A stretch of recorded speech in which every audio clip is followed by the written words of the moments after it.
With a valuation of over $2 trillion and a worldwide iconic brand, Apple is arguably the most successful and influential company in the world.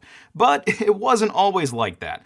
In fact, there was a time when Apple co-founder Steve Jobs left the company in the early days, when the Macintosh was only 1 year old. We'll talk about all that and more today on Apple Keynote Chronicles.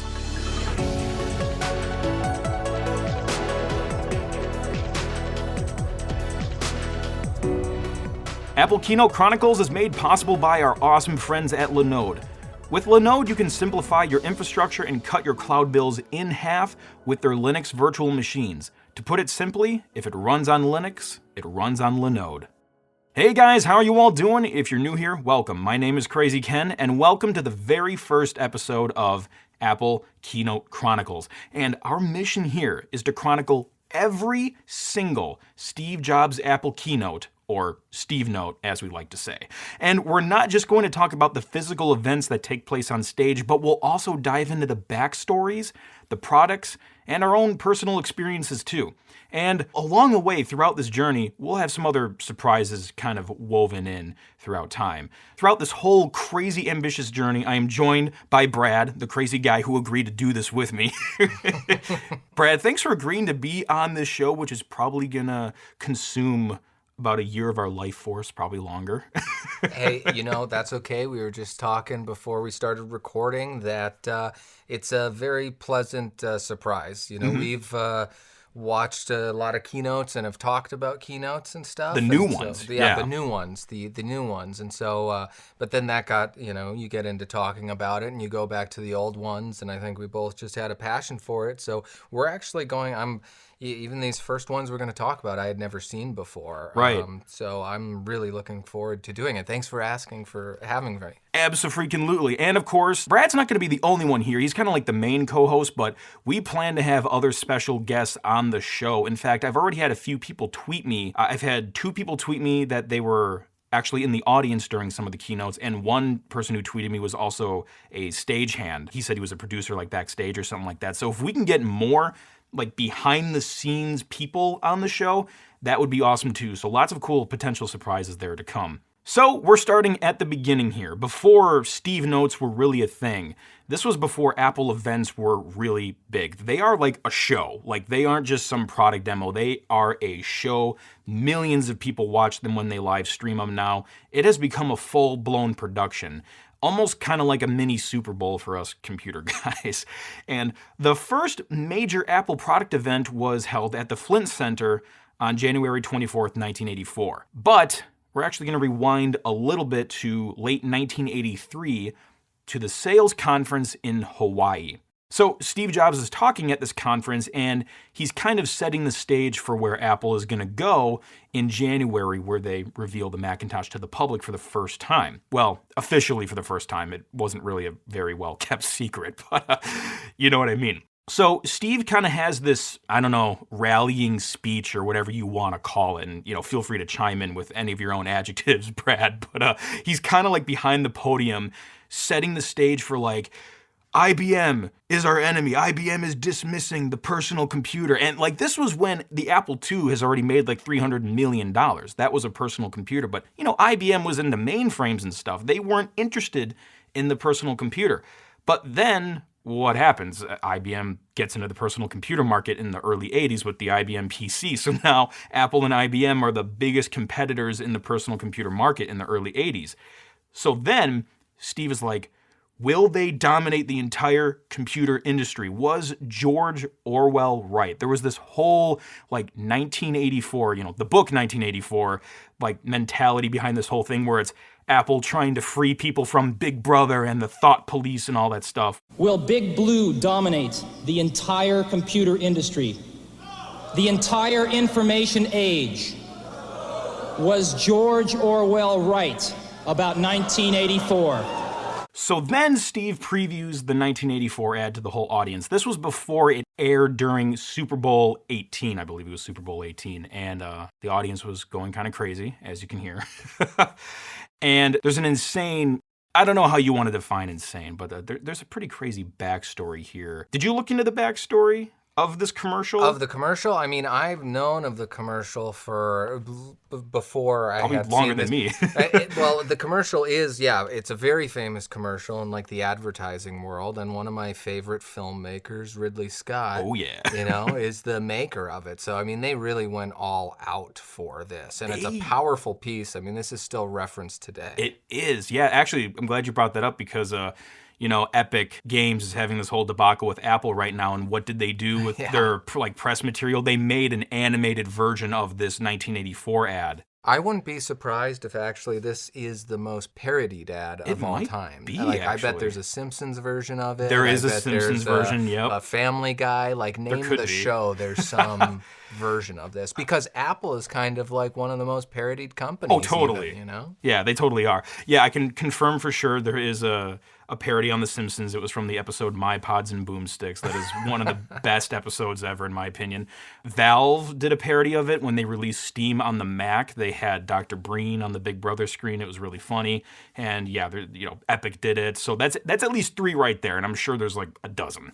But no, I don't. I know the making of it. I know it's quite famous, but if there's Mm-hmm. more history to it, I'd love to hear it. Yeah, and I actually only learned about it more recently because I'm starting to sink my teeth into Walter Isaacson's biography, which, by the way, is an amazing biography about Steve Jobs. We do have links in the show notes if you want to get it yourself. Chiat Day was the agency behind this ad, and I believe Apple has used them for multiple things. And Lee Clow was the creative director, and as you mentioned, Ridley Scott was the actual director, and I think at that time, didn't he just finish up Blade Runner or something? I think Blade Runner was maybe made in 1982 or something 82, like okay. that. So yeah, I It was a mean, pretty big hit, though. yeah, I'm Yeah. sure that's where a lot of the visual that has the visual style of like Blade Yeah. Runner.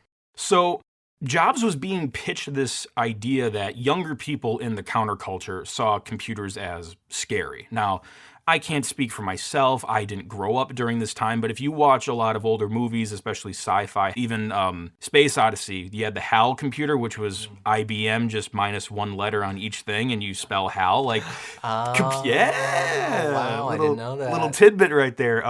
Computers were kind of painted as scary, I guess you could say, but also in reality, they weren't really accessible to a ton of people. I mean, Apple was helping liberate the technology, and IBM was making the IBM PC now, but before that, it was mainframes and punch cards and all that stuff. There wasn't a computer in people's homes. It wasn't like that. So people didn't really know what computers could do for them. They just saw what they were like on movies and TV.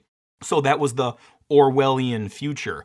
And Jobs wanted to fight against that, hence the whole 1984 idea. And, he was kind of a rebel himself. Even at Apple, the Macintosh team was kind of, you could call it rebellious. I don't want to say they isolated themselves, but, they had their own area at the campus. They had a pirate flag, waving in the air above their building and stuff. So they were kind of, I guess you could say the island of misfit toys. I don't know what you want to call them. But Steve Jobs wanted to fight against that. Now, what do you think? Is that maybe a little hypocritical considering, even at the time, the Macintosh was a closed system? Steve wanted end-to-end control. I mean, it's definitely a curious way to open it up.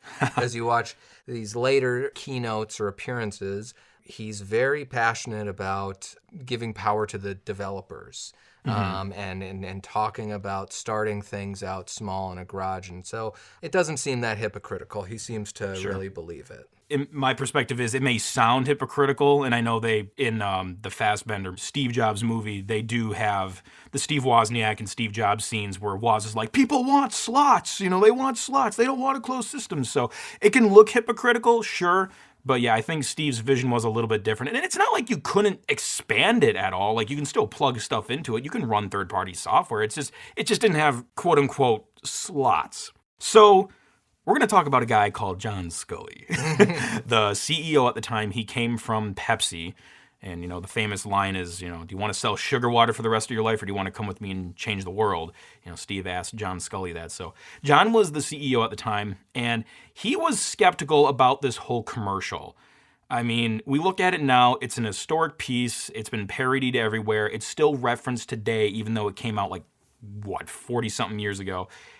It's still famous today. But back then, I could probably understand why I'd be a little skeptical too. But in the end, they got a $750,000 filming budget, and it was shot in London with that very dystopian atmosphere. And something I didn't know.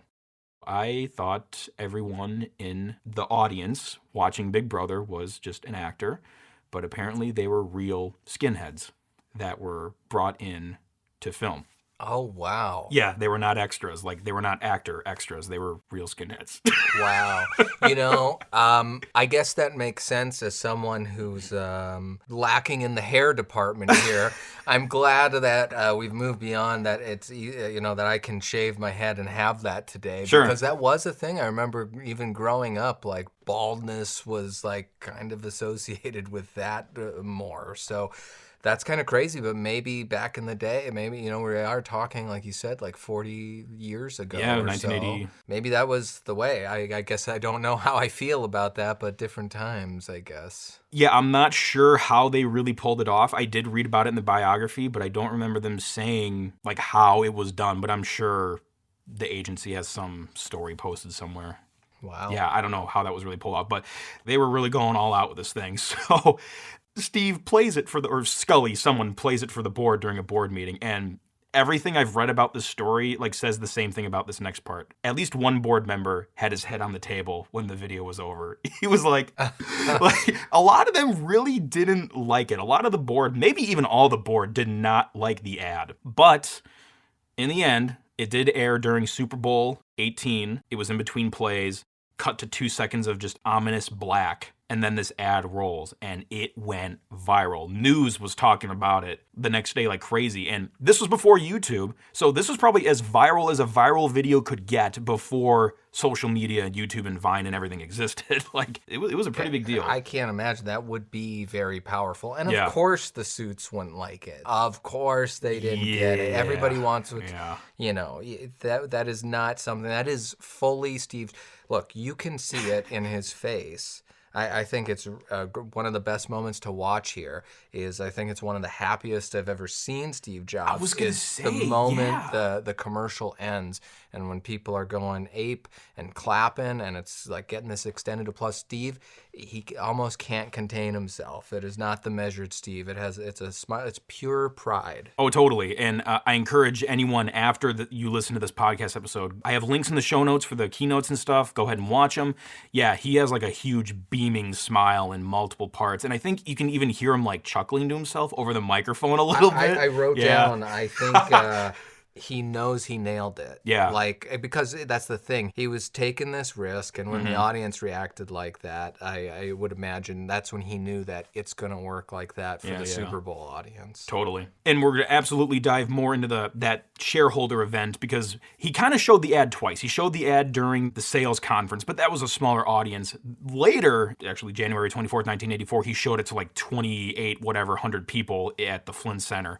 So back to the sales conference for a bit. There was another fun little thing they did called the Macintosh software dating game, which I thought was cheesy as but it was 1983, whatever. So Fred Gibbons was there, Mitch Kapur, I think I'm pronouncing his name right. He was the guy behind Lotus, and Lotus 123 and all that software, pretty big back in the day. And Brad, I don't recognize this other guy's name, Bill Gates. Have you ever heard of him? Yeah, must have had been there. Thing of the time. Bill Gates was there. Obviously, everybody knows who Bill Gates is right now. This was back when he was at Microsoft. And Microsoft was one of the earlier developers for the Mac, maybe even the first, I'm not sure, but very early on. And Bill said that Microsoft expects to get half its revenue from Macintosh software. And I just want to set the stage for people. Pretty much everybody knows what Windows is now and Microsoft and all that stuff, but this was before Windows even existed. This was before PCs shipped with Windows. This was before Windows. This was before all that existed. They were developing software for other companies. And there's this fun little soundbite I have here. Well, to create a new standard, it takes something that's not just a little bit different. It takes something that's really new and really captures people's imagination. And the Macintosh, of all the machines I've ever seen, is the only one that meets that standard. So yeah, I always kind of enjoyed that one. I was going to ask you, though, in that, I don't know really about Bill Gates' history too much, but is he being sincere there, do you think? Or is he, just going along with the show? So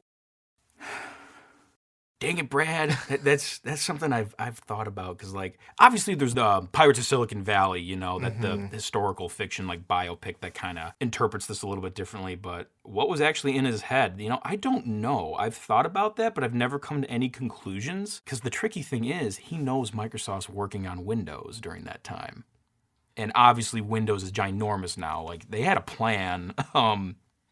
Yeah, that's what I'm wondering if he's. Yeah, it is that the point where you know, you just you're trying to read, you know, the future right there. It's just so, and that's what I'm saying. Like this one's so weird to read because it's zany.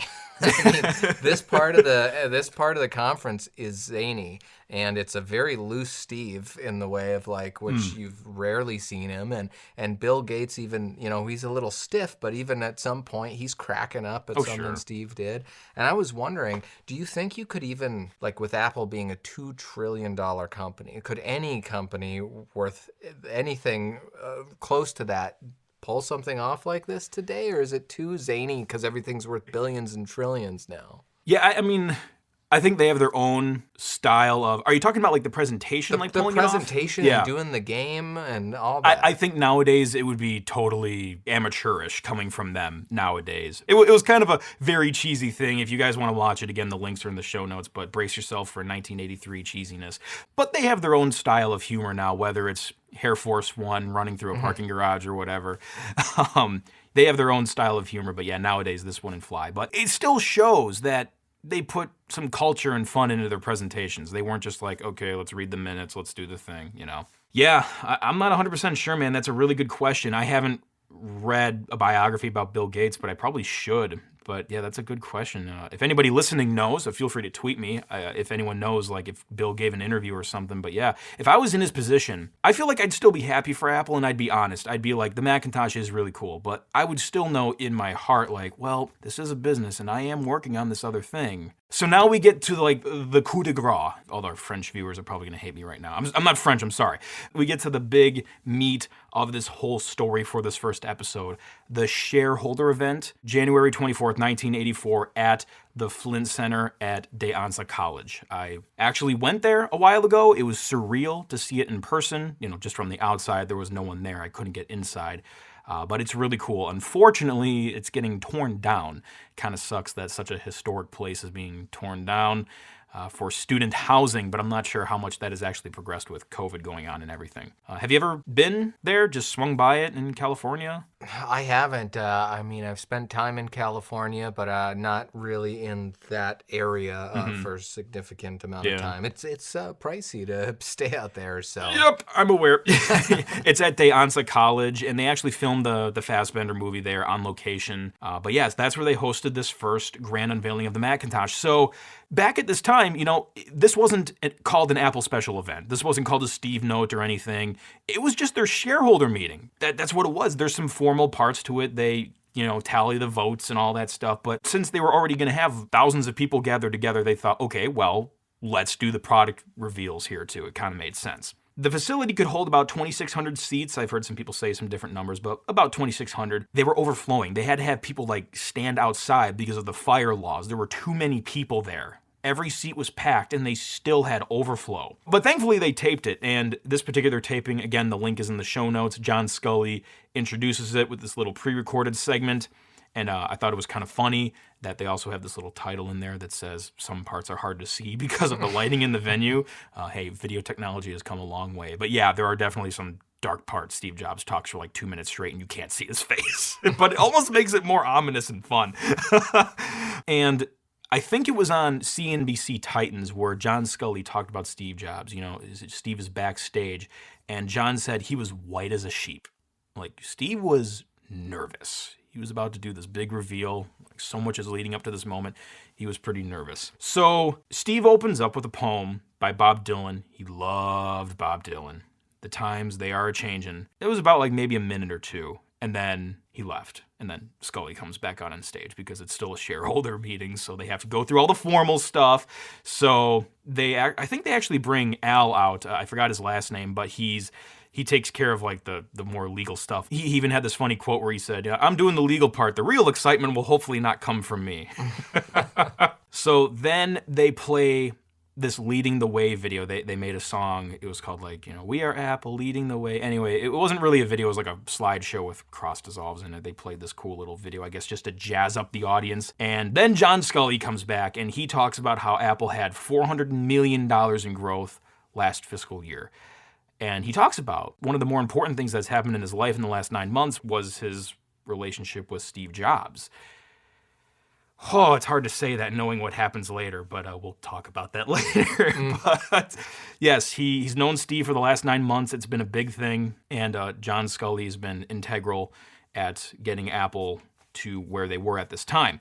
So John goes over the more numbers and stuff. And we're making millions of dollars, this, that. We're going to do this. Not super exciting, but still important for the shareholders. So then Steve Jobs comes back on stage.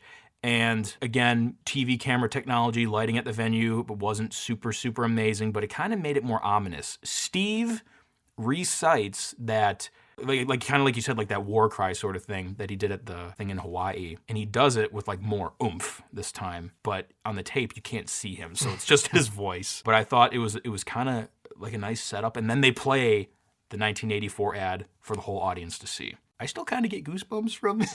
I don't know about that's great. I mean, that's like the Wizard of Oz or something, He's the man behind the curtain, and then that ad. Can you imagine being in a crowd like that and singing? I bet they had the sound all great and the image as good as it could be. That would be a powerful moment. Dude, I would love to see that in person. That would be so cool. Yeah, the audience cheered for like maybe about a minute straight until they continued. Then Steve makes the point about milestone products in the personal computer industry. Earlier, we talked about Apple II and IBM PC, so he reiterates that during this event. There's been the Apple II and then the IBM PC, and then there's about to be this third big innovative new product in the personal computer space 1 year after Lisa, which was their like pre-Macintosh, which was insanely expensive. So then that's when he introduces Macintosh and those famous words, it's going to be insanely great. But that's like one of his earlier catchphrases, I guess you could say, was insanely great. And we'll definitely cover his catchphrases a lot throughout this show. So he introduces it at a, quote, mainstream price of $2,495. I don't know. I wasn't alive at the time. I don't know how much I would have been willing to spend on a computer at that time. Nowadays, yes, for what I do. But back then, I don't know. Well, especially $2,000 and... $1984. Yeah. I don't even know what that equates to. I'd be willing to guess like... 4 now, I'd say. 4? I would guess like 10,000 at the time. You want to go to the inflation calculator, Brad? Is that what you want to do? That's my guess. And maybe I'm way off. I'm going to the inflation calculator. Let's see. $6,300. Okay. So all right. Yeah. Definitely. I've never spent that much on a computer. My only guess was that because I follow like movie industry stuff and like what they made in theaters or what movies cost back then are so radically lower that the numbers just compared to what it is today. But. The interesting thing is though, there was this debate in Apple, particularly between Jobs and John, about the price, and we'll talk more about it coming up soon, but it's like one side was like, no, the price is fine. And one side was like, the price is why it's not selling, blah, blah, blah. But, spoiler alert. Anyway, back to this. So $2,495, there were some big innovations in here. So we take this stuff for granted nowadays. The fact that we have a graphical user interface, we have windows on our computer and like icons and menus, and we can move a mouse around and click on stuff. That really wasn't a thing. That was definitely super far from mainstream in 1984. The Lisa had it, but the Lisa was like a $10,000 Apple computer. It wasn't really affordable. So the Mac's idea was to bring that Lisa technology with a graphical user interface and a mouse into that $24.95 price point and get into people's homes. So those were the big features. It used a Motorola 68,000 or 68K, and that is the type of chip that lets these graphics draw themselves, because without it, you don't really have the horsepower to draw the graphics. And it was kind of funny. He said it eats 8088s for breakfast, so that was always funny. 128 kilobytes of RAM, 64 kilobytes of ROM, so the graphics package and the operating system are in the ROM. And I thought it was also interesting that they called it K-bytes. It wasn't just Apple. Other people have said that. They said K-bytes back then instead of kilobytes. Wow. Yeah, we don't say G-bytes now. This was a newer thing at the time. 5.25-inch floppy disks were the thing, but they were pushing 3.5-inch floppy disks, which were actually less floppy. They were more rigid, 400 kbytes of storage, and built-in speech, which is an exciting thing that they demoed, and high-res graphics, black and white screen, and it was a third of the size and weight of those honking big IBM PCs. And they also sold an image writer printer. So not that, dot matrix kind of thing, like you actually got like crisp text and graphics printed out, and an external disk drive so you can plug it in and get more storage. So those were the innovations Steve was pitching. But now he was like, we've seen some pictures of Macintosh. Now I want to show you Macintosh in person. And that is where I get to the reveal. I love this part. I've rewatched this reveal like 50 times. Not like in the past week, but like in my life. One thing I do want to mention, though, and you talked about developers earlier, is one thing throughout this podcast series we're going to talk about a lot is developing applications, because we can't forget, even though the Macintosh is being pitched as this awesome thing, we talked about it in the Macintosh software dating game. We need third-party developers. If developers don't make software for this computer, what's it going to do? And we'll talk about that a lot more throughout the podcast, especially in the next episode where Steve Jobs has this new plan for developing software on the Macintosh. But just a quick little rabbit hole here. I'm just curious, Brad, have you ever wanted to develop a website or a web app or like a mobile app? Oh, sure. Mobile app. I got ideas for mobile apps all the time. Do you know how to code? Oh, no, I can't do it. I'd love to, but no, I can't. If it was as easy as clicking a button, that would be cool. See, the thing is, I think we just forget sometimes how much stuff goes on behind the scenes on a website. Like how much physical infrastructure needs to be in place. It kind of just looks like magic when we click a button and something happens, but there's so much stuff going on behind the scenes. In fact, I think one of the earliest pizza online ordering things was done with Steve Jobs. Like he helped make the first not the first, but like one of the first online pizza ordering things where it was like automated from the computer to the restaurant. And we all think of it kind of just like as magic, but there really is a lot of stuff that goes on behind the scenes. And the cool thing is our awesome friends at Linode can help you guys make that stuff yourself, because it takes a lot of power. But the cool thing is they can give it to you, and it's really freaking awesome. So with Linode, you can simplify your infrastructure and cut your cloud bills in half with their Linux virtual machines. You can develop, deploy, and scale your applications faster and easier. You don't have to have a giant computer sitting in your mom's basement or whatever. Like these guys have these computers for you. You can use them over the internet. So whether you're developing a personal project or managing larger workloads, overall you deserve something that's simple, affordable, and you need to be able to have access to those cloud computing solutions. The good news is you can get started with Linode today. We'll give you $100 in free credit just for listening to Apple Keynote Chronicles. You can find all the details at linode.com/computerclan, and when you use that link, it's in the show notes, it's in the description. Go ahead and click on that. You get that $100 in free credit, and you are supporting this podcast, so thank you very much. Linode is helping make this all be possible. And they have data centers around the world with the same simple and consistent pricing, regardless of location. So just choose the data center closest to you. And hey, Brad, another question for you. When you have a problem and you call tech support, do you like talking to a robot? No, absolutely not. I avoid it at all costs. It sucks, doesn't it? So the cool thing with Linode is 24/7, 365 human support with no tiers or handoffs. Regardless of your plan size, you'll get that 24/7 support. You can choose between shared and dedicated compute instances, or you can use your $100 in credit on S3 compatible object storage, manage Kubernetes, and more. To keep it simple, if it runs on Linux, it runs on Linode. So go ahead and visit linode.com/computerclan and click on the Create Free Account button to get started. And again, link is in the show notes and in the description. Go ahead and click on that. Thank you to our friends at Linode for making this podcast possible. So go ahead and enjoy that. So Steve Jobs now talked about the Mac. Now he wants to show it in person. This is the first official public revealing of the Macintosh. And he's like, all the images will be generated by what's in that bag. And he walks over, takes the thing out of the bag, and like mostly complete darkness, it's kind of hard to see, and he puts it on the stage and starts the reveal. And what were you gonna add in here? Oh, I mean, I was just saying it's like such a Steve Jobs reveal. This is like the precursor to the iPhone, to the MacBook Air, to these iconic reveals like of the past, even everything from pulling out the floppy from his jacket pocket. And I love that consistency. I love that, he always did that and that Apple still tries to do that today. I totally agree. You watch him do a grand reveal from like a 2004 keynote or whatever, it has such a similar feel to this 1984 one. He like really nailed it from the beginning. He knows how to rile an audience up, and you can see he's a showman. Like, I mean, basically he has the same, after the whole reveal and everyone's clapping and going ape, he has that same smile, that same sort of pride of like, he knows that he did it. Like, Oh, yeah. He's a master at that. That's why we all love him, because like we want, especially when you're going to drop that kind of money on a product, you know. He could sell a fridge to a Eskimo.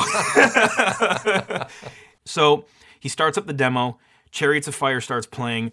Full disclaimer, the Chariots of Fire music wasn't being generated by the Macintosh. That was one of the plans, and Andy Hertzfeld actually wrote a program to make it play digitally, the Chariots of Fire song, but Steve didn't like it. It didn't sound so good. So they went with like a traditional, I was about to say CD recording, but it was in 1984. So studio recording, whatever you want to call it.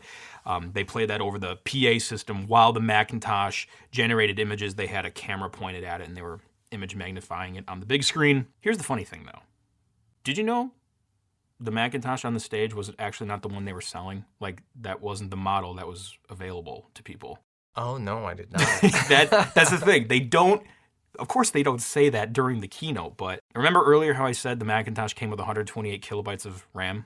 Oh, yes, this is the part in the movie where they Yeah, couldn't run the demo. Yeah. They talk about it in the movie. Obviously, the movie condenses the timing where it's like they're rushing backstage and stuff. In reality, it didn't happen that way. But yeah, the Macintosh they were using on stage actually had 512 kilobytes of memory, not 128 RAM specifically. I mean, not counting the ROM. And we'll talk about why in a moment. So he like you said, he pulls the disc out of his pocket. He inserts it in the disk drive. The big Macintosh title scrolls across the screen as the music plays. You see screenshots of MacWrite and MacPaint in fonts, like fonts on a computer screen. Like, what?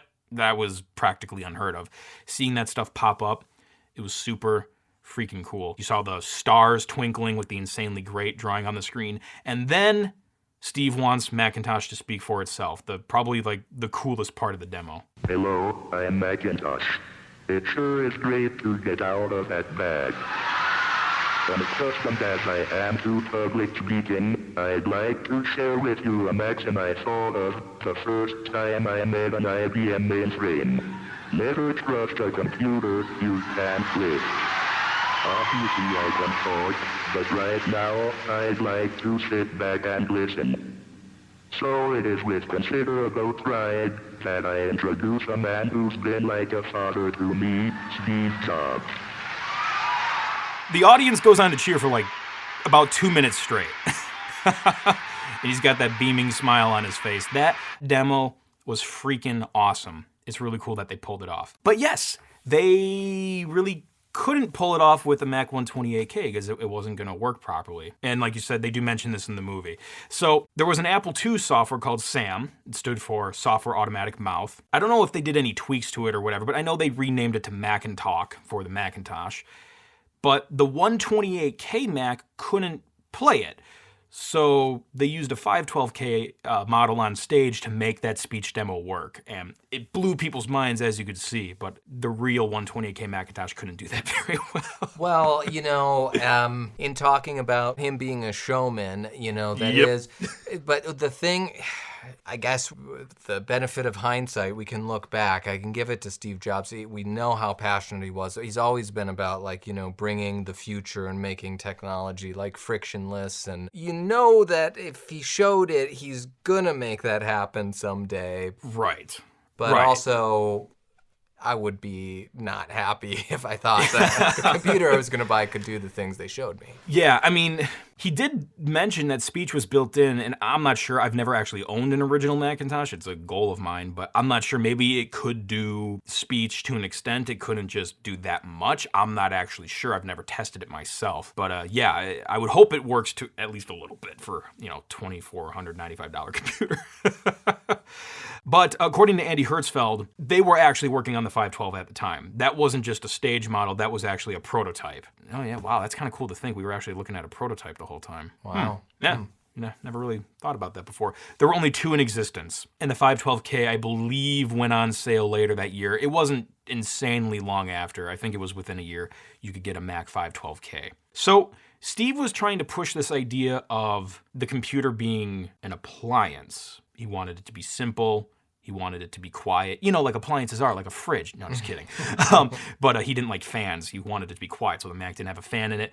And he said the Mac is going to be, or he wants it to be, I'm not sure of his exact words, but he wanted it to be the second desktop appliance. The phone is number one. Every desk had a phone. Well, maybe almost every desk had a phone. But he wanted the Macintosh to be the next desk appliance. And it was for the knowledge worker and the college worker. I thought that was a cool little rhyme they did. They were targeting people in the office and people at educational institutions. There were tens of millions of people they could target with this. And the Olympics were coming up, so they had a 5-part ad campaign that they aired during the Olympics. And I believe the overall tagline was the computer for the rest of us, because at the end of every ad, it would say Macintosh, the computer for the rest of us. So that was their ad campaign in addition to 1984 from the Super Bowl they played earlier. Well, it definitely worked with the educational market because, I mean, that's where I remember it from, is like seeing, I don't know how long they kept that design for throughout the... Quite a long time. But there was always, at least when I was in school, a Mac like that sitting somewhere in the room. No one ever used it. It wasn't really a thing, but it was always just sitting there, And I also just want to give context to people who probably aren't aware. Apple still had like a huge hand in the classroom. Like Apple IIs were everywhere. Not necessarily Macintoshes. Like some people mix them up. Even though they're both by Apple, the Macintosh is separate from the Apple II. So Apple IIs are still everywhere. But yeah, it looks like that all-in-one right. They were there, design, just not really. The thing, okay, I'm trying to put myself in the shoes here. It's like I'm picturing myself as like back in the 80s. I'm just thinking like, I have an Apple II. I love the thing. I've used it for years. I like Apple a lot. And then they come out with this other thing. But to me, I'm just going to be like, well, I already like the Apple II so much. Why would I bother moving to the Mac? I feel like I would be hesitant maybe to move over. I'm not saying that's how everyone felt, but like, even though the Mac was cool and stuff, it takes time for people to realize what can be done with it. I would have been all over it for sure. I would have been a sucker for the all-in-one design type thing. I mean, that's what I'm always looking for. Whenever they come out with, the iMac Pro, like, even the iMac from the beginning, like I'm always a sucker for what is, kind of what you're saying, like, what can make this less of a computer and more of a appliance? Yeah, more of they just called it something. appliance. Yeah. I mean, I might have been all over. I mean, I'm all over a lot of that stuff now. Like, when the first iPad came out, I was first in line on the first day. When the Apple Watch came out, I ordered it at like 4 a.m. in my underpants. So, like, nowadays, yeah, I'd probably be all over it. I mean, the design, too, it's, of course, it looked dated for a period of time. But now, like, what we're coming back to, I feel like it still feels kind of like, I don't know, like steampunk sci-fi retro, like, I mean, I feel like that kind of look is still almost modern in a way now. It's almost a modern again. Yeah, I mean, I still kind of like it, especially with Mac effects. They actually make clear versions of Mac SE cases so you can have that compact kind of Mac look, but it's see-through. So even like modern day people make case mods and stuff like that. And it's still... and as you're clicking through this, I remember, like they made a big deal about picking it up. And the handle built in? Yeah, the handle built in, being able to pick it up and move it. That was the reason. The very first Mac I ever bought was the iMac G5. That was all just the screen. And I bought an iLugger case for that too. Oh, yeah. iLugger was this company that made like stuff for blimps. And they made this case because that was like, wow, I can carry around this thing. And, so like that even carried through to today. So I would have been sold on, yes, here's a computer I can lift. That is just too cool, too futuristic. Never trust a computer you can't lift. Apple was big on handles, and we'll talk about that more throughout the show. They revealed a bunch of products where Steve specifically showed the handle. He was all about handles, and it makes sense. Nowadays, not needed as much because computers are much lighter, but, the first iMac weighed like 38 pounds. Yeah, handle, please. You know what? This trend is still going on today. Like, this is the trade-off. How small, minimalistic, portable can you get the thing and still have it? We were just talking about it wasn't powerful enough, the unit at the thing to do the text-to-speech. Oh, yeah. But, like, that's like what we're getting to now with, like, the M1 stuff and the MacBook Air. It's, like, delivering on that dream. That's what I'm saying. Like, when looking at these old keynotes, you kind of see that, like, we're really delivering on a lot of the dreams that were just, not quite there back then. some things never change. We see today, like, Apple makes their computers really thin, but, there can be heat problems with that. I mean, they're moving away from that since they're moving away from Intel, but with Intel, there's been issues with thermal throttling and overheating with the really thin designs. That is one of the issues that did happen with the original Mac, because it had no fan. Oh, that's so negative. We'll talk about that in a bit. We'll focus on the cool future right now, beating Big Brother and everything. So then Steve plays what he called the Macintosh group video, like the production team video. It was he actually called it a multimedia presentation because it wasn't a video. They I don't know why they did this. Maybe it was just their style. It was voiceover narration with cross dissolves of photos, even someone maybe moving their hands, but it wasn't real-time video. It was cross dissolve. That's just what they did, I guess. So Andy Hertzfeld, who was on the Mac team, starts with a little voiceover and the slideshow starts playing. But one thing, I have actually not seen this video before I started planning this podcast. At 5926, I thought it was interesting. They show a prototype Mac. It's got a clear case and a 5.25-inch Twiggy drive on it. And I remember you asked me earlier, if Apple shows any of that kind of prototype stuff now. And nowadays they don't, but I thought they really never did. But I guess I was wrong. In this video, they show the prototype Mac to the whole freaking audience. But interesting tidbit, because that would be curious to know, where does that fit in the Apple lore? I guess that's part of what we like about Apple now, is that they drop. Would you want to see prototypes today, or do you want to just have this design dropped on you? I mean, I would maybe like to see prototypes after the fact so they don't, ruin the magic, but that's kind of the funny thing with the leaker community and the rumor community. Sometimes it happens by accident. iPhone 4. Which will be in a way future episode because that happened in 2010. I'll put a link in the show notes. I did a couple episodes about Apple prototypes if you want to check them out. There's some extremely rare stuff in there. I visited this guy, Hap. Really cool, rare stuff. Links in the show notes of Apple prototypes. But yeah, they just showed this one publicly to everyone. It's got a clear case so you can see on the inside as you're testing it. But the thing I'm really excited about is it has a freaking Twiggy drive in it. So you know how they pushed the 3.5-inch disc? This was before that. This is when they were testing the Mac with a 5.25-inch disk drive. And the cool thing is there are some Twiggy Mac prototypes out there that aren't in a clear case, that are actually in the beige case. So they look like a Mac, but with the 5.25-inch slot and not a 3.5-inch slot. They are out there. So are you Super saying rare. that it was getting that 3.5-inch thing was kind of maybe a pivot at the last minute?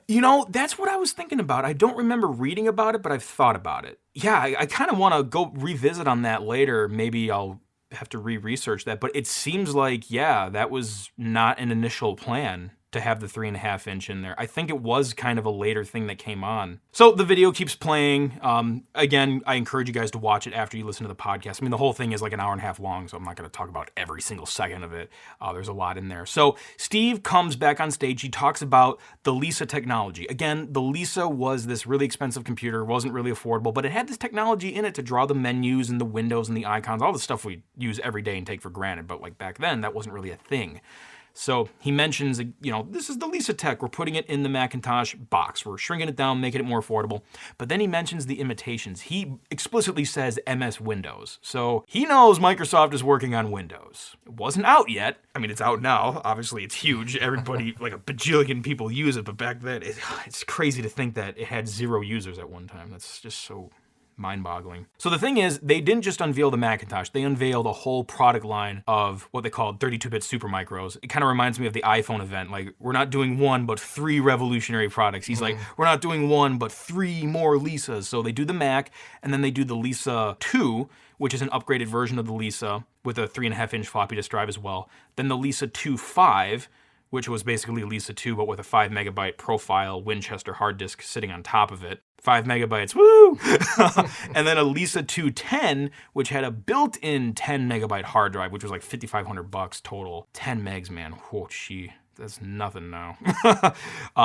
And the cool thing was, if you had a Lisa 1, you can get upgraded to a Lisa 2.5 for free. And the whole Lisa line was compatible with the Macintosh software as well. So that was their strategy. 4 32-bit super micros, 3 of them Lisas, 1 of them Mac, different price points. So then Steve exits the stage, and Al comes back and talks about, he has to do some of the more official stuff, because again, it is a shareholder meeting.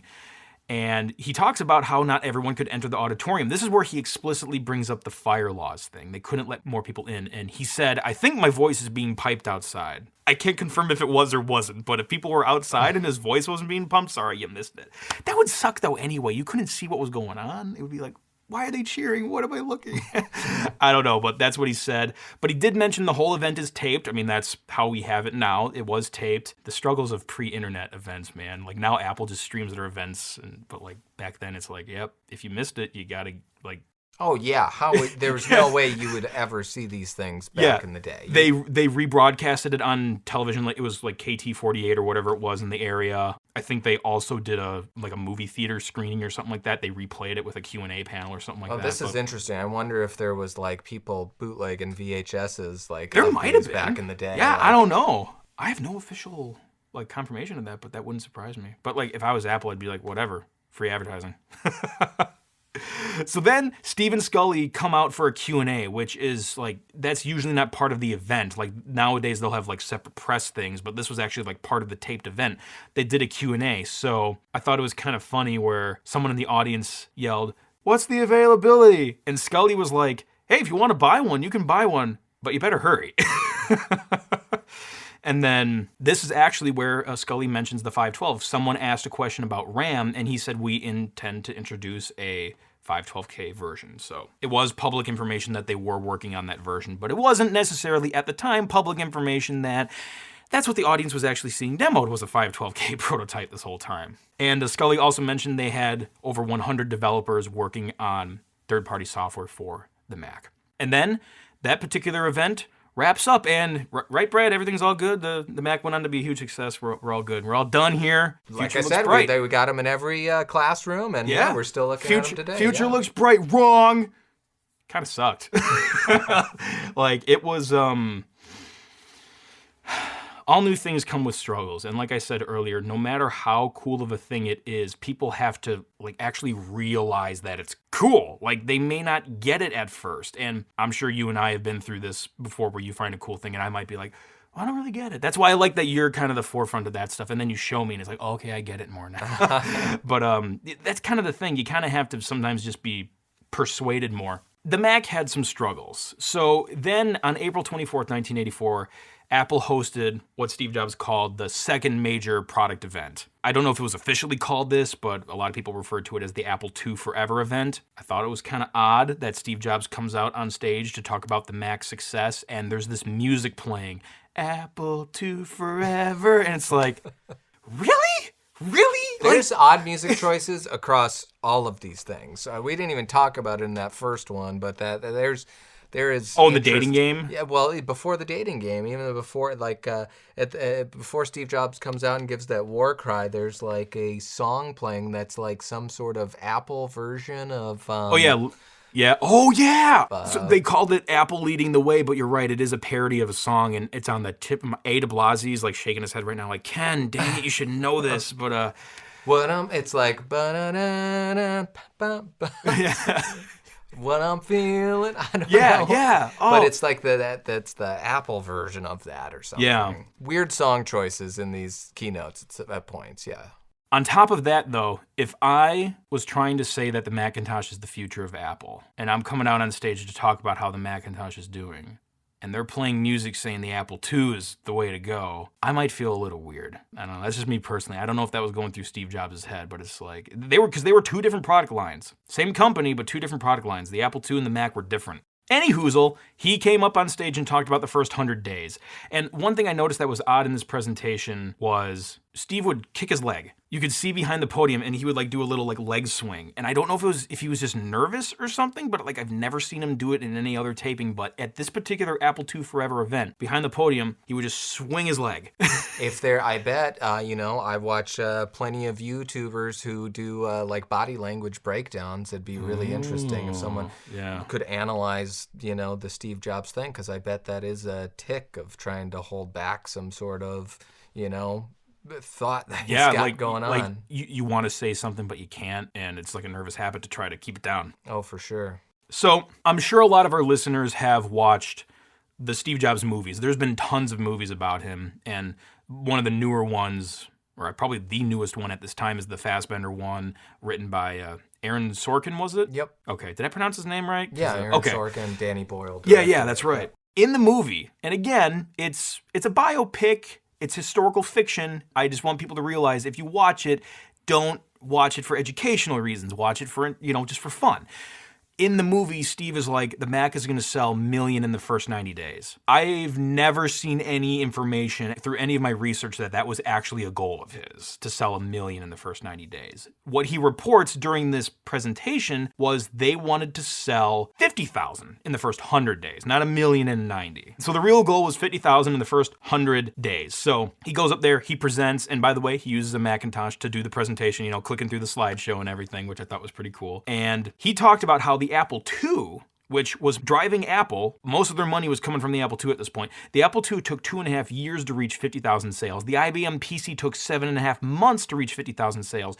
The Macintosh sold its 50,000th unit in 74 days. So they exceeded their goal. And at the time, they had 250 developers on board, and they were projecting 150 applications by year end. And there was probably more to this event, but for this particular tape, that was it. The footage just ends there. So I'm guessing there was more. I can't find any more tape of the event, but that's basically the chunk that I needed to know. So now we kind of go into the aftermath of this. It's been 100 days since the Mac came out, over 50,000 sold. So far, so good-ish. If you're hitting your goal, you're hitting your goal. Yeah. The problem is, though, the momentum kind of lost steam. In the second half of the year, sales kind of started flattening out a little bit. So we hinted at this earlier. Inside the company, there was this debate of the Mac is too expensive or is it too underpowered? And it was underpowered. Let's be honest, 128 kilobytes of RAM, and there was no hard drive either. So you couldn't store anything like on the computer. Nowadays, it's like whatever, save, whatever, done. But like you couldn't do that. And the GUI was beautiful. The mouse and everything, like that was one of the big selling features of it. But on a traditional computer, if you display a character, that uses at most like a byte of memory, probably less than a byte of memory to show the one character. But because the Mac had to draw everything in the quick draw environment, it took about 20 to 30 times as much memory just to draw one character. So 128K, maybe, okay, good, but if you're using like 20 to 30 times as much memory to display text, that's a little bit of a problem. And again, no hard drive. You couldn't store stuff. So have you ever thought about, like AirDrop, like how freaking cool AirDrop is? You can like do your phone, like, hey, I'll send you a file and you can send it to your Mac or your phone or iPad. It all the time. Freaking awesome. Have you ever thought about what it's like to copy a file from one floppy disk to another floppy disk on a Mac that only has one disk drive and no hard drive? I am old enough to remember the days of having to burn a lot of DVDs and CDs back and forth for video production and stuff, so I can only imagine going backwards from that. Yeah, it was kind of like the whole back and forth thing. Like a lot of people call it disk swapper's elbow. So let's say I had a disk and another disk and I wanted to copy one file from one disk to the other. I would eject. Oh gosh, I've never done this in person, so I'm trying to picture it in my head. I've never owned an original Mac, but I think it's something along the lines of like you would have to eject the disk. Now, the operating system would still work, but like you couldn't execute anything. It would say, please insert a disk, but like the screen was still on. So you'd eject the disk, then you insert the new disk. Maybe you're going to copy a file off of it or whatever. So then it pops up on the desktop. And then you drag the icon to like a ghost disk. It's ejected, but it still pops up there. So you drag it to the ghost disk. So then it's going to go, read the disk data, and then it's going to go like, please insert the other disk. So then you got to take that disk out and then put in the other disk. Then it's going to take the file it just put part of in the memory and write it to the disk. Now that's already written. Now it's going to say, please insert the other disk. So it's going to eject that disk. Then you have to put the other disk back in. And you're going to have to do that over and over and over as it copies small chunks of the file into the memory. You have to swap the disk manually, put the new one in, and then it will write that from the memory to the disk, and then you have to swap it again. Disk swapper's elbow. Wow. Yeah, I'm exhausted just listening to that. It's wow. kind of a pain. If you had two disk drives or a hard disk, it was much easier, but the stock Mac configuration didn't have any of that, so you had to do disk swapper's elbow. And I don't know if this was like a bug necessarily, but I've read stories. Folklore.org is a good place to read early stories about this. I'll put a link in the show notes. It was written by the Macintosh team. I think there was one of these early bugs with the Finder where sometimes the overhead would be massive. So the more RAM the Finder was using, the more you'd have to swap the disk. But if the bug was cooperating or whatever, if the bug went away and the overhead was less, then the disk swaps would be less. So on a good day, you maybe do 6 swaps. On a bad day, you maybe do 20 to copy a file or something like that. I'm glad we're not in those days anymore. Yeah, we're done with that crap. But that's how it was back then. So another thing I talked about was there's no fan. Now there's ventilation on the top. I think their pamphlet called it clever ventilation, but there was no fan, and there were hardware failures with that. I think some newspaper or magazine called it the beige toaster because it had overheating issues with no fan in there. Well, did they sell some sort of upgrade where you got a cast iron skillet or something? Yeah, cook an egg with it. No, not officially. Maybe a third party did. There we go. But yeah, it had some hardware failures because of the heat. And again, at this time, the Apple II was generating most of Apple's revenue. And with Mac sales going flat, didn't look so good for the Mac. So Sculley wanted to keep the Mac's price high. Remember, I was hinting at this earlier, but I didn't name drop. Sculley was the one that wanted to keep the price high because he didn't think the price was the problem. Jobs thought the price was the problem. Jobs wanted the price lower. So in March of 1985, Mac sales were, I'm going to let you guess. Here's the budget of how many sales we want to have by this point. What percentage do you think they hit? 15. Oh, you're pretty close, actually. 10%. They were 10% of budget. That's bad. That's really bad. Yeah, there's going to be some unhappy meetings Yep, revolving around that. You're a kid, you want to sell 100 cups of lemonade today, you sold only 10. That's not good. So Steve and Sculley were butting heads a lot, and a lot of employees also didn't like Steve's behavior. He was an emotional guy. He was a very emotional guy. I'm not going to say what parts were exaggerated or not exaggerated in the movies, but if you've ever watched interviews of people talking about Steve or read the biography, like he is very emotional to the point of even almost like soap opera-ish, taking a picture of him and John Sculley and throwing it and cracking the glass in the picture frame, like in some drama. Well, you could see it in just the way he does the speeches and the drama of it. He's very theatrical. He is. So, He is, absolutely. He truly is theatrical. Like, that's how he lives the world. Yeah. And this is maybe just him a little, I don't know even how to say it. It's like uncorrupted and unhinged, and it's before he's been almost, you see it later. We'll talk about it when we get into the next episode, but it's a different Steve. He seems to be a little more, I don't know if humbled is the word, but wise to the business world. It's almost amazing, and that's why I'm so excited for episode 2. He has gone through like a complete transformation, but it was like a 12-year transformation. But yeah, I would agree, not necessarily humbled, but wise, yeah. So Arthur Rock was one of the board members at the time. He referred to Steve, at least in the biography, the Isaacson biography, he referred to Steve as a petulant brat. Which kind of describes it. I mean, Steve is young. Like, he was 30 at the time, so, whatever. Young, startup company, yay, He wanted to be more in control, but the board was like, no. Ultimately, the board went with Sculley and his plans, and Jobs didn't want to give up control over the Mac division. He was not giving up on this thing. So Sculley had to take a business trip to China, and Steve starts planning a coup. And Sculley caught wind of the news and canceled his trip in the middle of his trip. And on May 24th, they have this executive staff meeting, and Sculley confronted Steve about the coup. And he gave the board an ultimatum. He was like, you can have me or you can have Steve.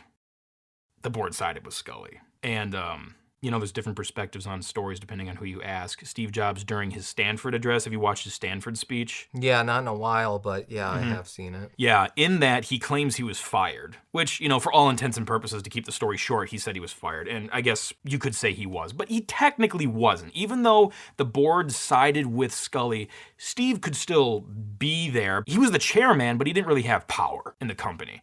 So in the end, Jobs wanted to start his next company. I mean that in the proper noun sense. It was actually called Next. Capital N, lowercase e, capital X, capital T. He was starting this company, and he wanted to take some people with him from Apple. Sculley wasn't super happy about that, but Steve was like, these are not high up people in the company. But Sculley found out the list of, I think it was 5 people, give or take. He was like, Steve, these are not low people on the totem pole. These are important people, key people you're taking from the company. So I'm sure they argued a lot more over that, but he got them. He got them to go with him to Next. And Steve's letter of resignation, written on a Mac, by the way, was dated September 17th, 1985. He officially resigned, and Apple's stock went up a point at the announcement of his resignation. I thought that was kind of funny. So, yeah, he wasn't technically fired, but he lost a lot of power. You would say, I mean, basically forcing someone out, making them uncomfortable. I mean, especially for someone as theatrical, as truly passionate, as visionary as that, you have to imagine, I'm sure being a creative yourself, I mean, I would supposedly be in an environment where you're technically surrounded by the things that you love, but have no say over it, that would be more miserable than leaving, so. Yeah, that's probably how he felt. I'd probably feel like that too. So he lost power and wanted to build his, what some people call his revenge company next. So to kind of sum up, it sounded like things were going pretty good at first. The Apple II was making a lot of money. The Mac sounded really promising, and it got off to a decent start. Sales went flat though. And then ultimately, Jobs and Sculley were butting heads, and the board sided with Sculley, and Jobs ended up leaving. But this is where episode 2 comes in, and this is why I'm really excited. What's coming up next on the next episode of Apple Keynote Chronicles is Steve starts getting things back on track, because Apple is close to insolvency. They are losing so much money, but Steve Jobs is doing this thing at Next, and Apple ends up acquiring Next and Steve Jobs for over $400 million. And this is years later. I think they just realized, we need Steve Jobs back. He's gone from Apple. He was gone for 11, 12 years. They buy him back with his Next technology for over $400 million. And that is what we're going to talk about in episode 2. It's going to be good. It's going to be good. I'm really excited about this next one. So if you guys want to follow along, which I super hope you do, make sure you subscribe or follow, whatever your app says. If it says subscribe or follow, it's all free. And hey, if you like the show, if you'd like, please leave a rating. If you want to leave a review, that's cool too. Some apps make you write a review to leave a rating, whatever you want to do. You don't have to rate it. Only if you liked it. Go ahead and leave 5 stars, leave a nice review, whatever you want. But if you didn't like it, you don't have to rate. You don't have to rate it. That's cool too. You can go somewhere else. But if you've been listening to us this whole time, I'm sure you liked it by now. And I'd love to see you guys stick around for episode 2. So definitely subscribe for that, because we are just getting started. So Brad, is there anything else you wanted to share about this amazing first chapter of this crazy, wicked Steve Jobs Apple Mac story?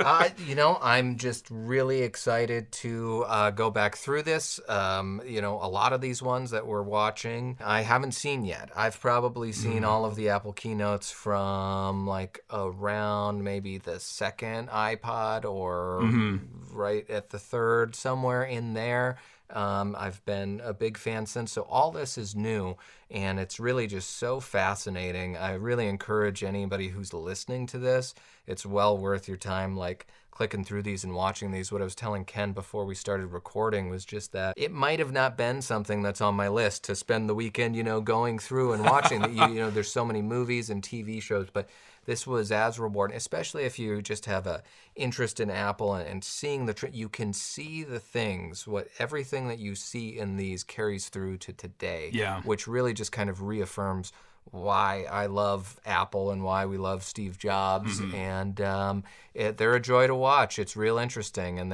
you can already see when we go into episode 2 here, you're going to see this progression. And in the end too, okay, maybe I'll get a little theatric here. We're talking about a great, visionary. I guess there's a little bit of yourself that goes everyone's so sick of hearing about Steve Jobs, or everybody likes Steve Jobs, but he really is just this visionary that everybody can see it. And it's amazing to kind of go back to the beginning and kind of watch that evolution happen. Yeah. And, there's a lot of people that will say oh my gosh, stop putting Steve on a pedestal. I don't think I am. We're talking about the bad stuff too. He was so far from a perfect human. Absolutely. But he did a lot of cool shit. Come on. But that's what makes him three-dimensional. You can't have a three-dimensional character without the struggles. But he overcame them, and he turned a company around. Like I said at the beginning here, they have a valuation of over $2 trillion today. But what we're going to be talking about in episode 2 is their share price was so low, and they were very close to insolvency. And him, now, of course, not just him, it was a team effort. They freaking got on the ship, plugged the leaks, turned it around.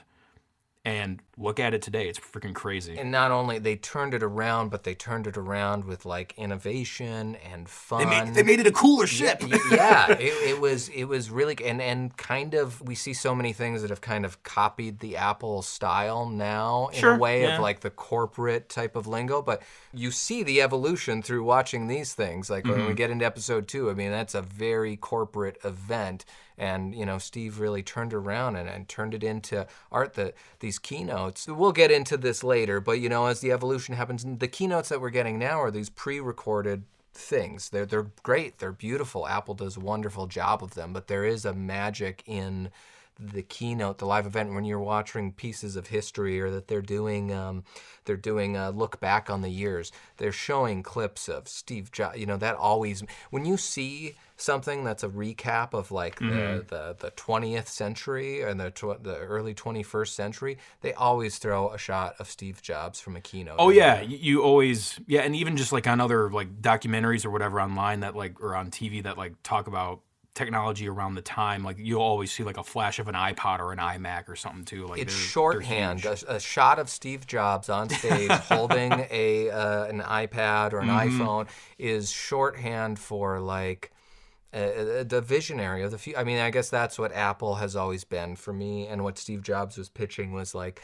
a vision of the future and making technology frictionless for someone who isn't a coder, doesn't really know. Yeah. And again, we're going to talk so much more, as you probably have already picked up on. We're going to talk so much more than just about the products. We will talk about even like his little catchphrases that he starts making big, one more thing and all that stuff, and his presentation styles too. There's even a book out there, I think it's called like How to Present Like Steve Jobs. I want to dive into that and actually like research more from there to learn like on paper what are some more of his presentation techniques too. We're going to be talking about all that stuff here. So I cannot wait for you guys to join us in the next episode. Make sure you're subscribed so you can get it sent out to your feed. The idea is every other Monday morning, we like to make your Monday a fun day so you can have us with you in your car, commute to work. You can have us with you during your work day. That's why I like to release these on those Monday mornings, just to make your day and your work week that much better. So thank you, Brad, very much for being on this episode. And again, thanks to our friends at Linode. Go check them out if you need your Linux stuff running in the cloud. If it runs on Linux, it runs on Linode. There's the links in the show notes. Thanks again, guys, for making this episode possible. And hey, if you're just finding our podcast now, you may not know I do run a YouTube channel. The Computer Clan is a bigger thing than just this podcast. If you want to see some more cool tech stuff and some tech scam busting and retro tech, the Computer Clan YouTube channel, link is in the description as well. Go check that out. It's actually one of the longest running tech YouTube channels in history, and there's some really cool stuff on there. So if you're a techie and you need that tech fix, oh yeah, we got you covered on the Computer Clan YouTube channel. So go ahead and enjoy that stuff, and we'll see you on the next episode on that next Monday. We do this every other week. Subscribe, stay tuned, catch the crazy, and pass it on.